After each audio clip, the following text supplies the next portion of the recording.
Welcome, crime enthusiasts. Ever wondered about the chilling mystery behind the alphabet killer's cryptic letters? Join us as we decode these eerie messages that baffled investigators. Brace yourself for a gripping journey into the mind of a notorious criminal. But before we dive in, hit that subscribe button. Can you unravel the sinister secrets hidden within these haunting alphabetic clues? Let's see. The strange story started one cold November 16, 1971, in Rochester, New York. A 10-year-old girl named Carmen disappeared suddenly. With dark hair and a simple life, she used to go out alone to help her grandparents with chores. Carmen, who had trouble with learning and had scary dreams, appeared lonely and not well understood. Her disappearance shocked the neighborhood, causing worry and confusion. People searched everywhere for her, but no clues were found. The eerie feeling surrounding her vanishing puzzled everyone.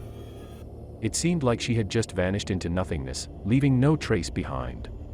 She often braved the streets alone, running errands for her grandparents. Carmen, known for her learning struggles and haunting nightmares, seemed an isolated figure, misunderstood by the world around her. That fateful afternoon, Carmen darted to a nearby chemist for her grandpa's prescription. An unsettling encounter left the pharmacist bewildered by her hastiness. With a sense of urgency, she fled the store, setting off a sequence of events that would haunt the community. Witnesses later spotted her, arms flailing, desperately seeking aid along Route 490, but tragically, her cries for help went unanswered. Days later, her lifeless body, ravaged by assault, was discovered, leaving a community shattered by their inability to intervene. For 17 months, nothing happened after a young girl named Wanda Welkowitz, who was 11 years old, went missing on April 2, 1973. She seemed tough for her age but had a side that wasn't so tough, and that's what got her into trouble. People saw her buying things from the store, and then struggling with her bags, but after that, she disappeared. Eventually, they found her in a faraway place, hurt and left alone. It was a scary situation for everyone involved. The same thing kept happening. Michelle Mayenza, a kind girl about to turn 11, disappeared on November 26, 1973. Her life ended sadly, just like the ones before her, and the strange likenesses between the incidents became clearer. Michelle vanished, similar to others, leaving a puzzling trail. Each case seemed alike, young ones going missing, leaving behind questions and sorrow. The community felt troubled by this recurring pattern, wondering why it kept repeating. Her story echoed the past tragedies, raising concerns among everyone. People couldn't shake off the feeling that something wasn't right, that there might be a connection between the disappearances. The resemblance between them all sent shivers down their spines. As the days passed, the mystery deepened, leaving everyone anxious for answers. Michelle's sudden absence only added to the unsettling familiarity of the situation. The town held its breath, hoping for a resolution to the eerie sequence of events. The community reeled from shock, haunted by their failure to save these innocent lives. Witnesses' accounts painted fragments of a grim picture: a young girl in a car, a man with dirty hands, and the eerie act of feeding the victims before their demise. Each detail echoed the other, forming a haunting pattern that investigators struggled to decipher. Speculation swirled. Was it the work of a single predator? Or did different hands orchestrate these heinous acts? As the search for answers intensified, suspicions grew. Families shattered by loss sought solace in resolution, but justice remained elusive. Despite multiple suspects and leads, Miguel Colon's uncanny ties, the shadowy figures in cars, and potential serial offenders, the truth remained elusive. Theories surfaced and dissipated, leaving the community in perpetual fear and the families of the victims in an unending cycle of anguish.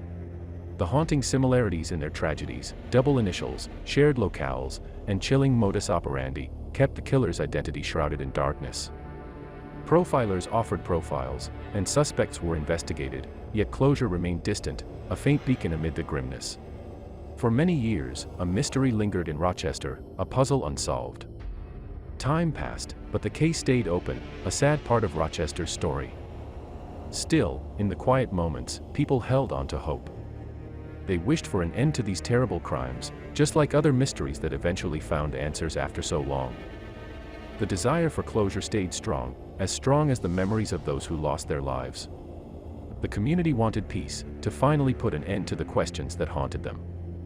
Even though the years went by, they never forgot. They kept believing that one day, somehow, the truth would come to light, bringing relief and justice. The hope never faded, a flicker in the darkness, a beacon for the day when the shadows would clear, and the answers they sought would emerge. The group, hurt but strong, kept believing fairness would win someday.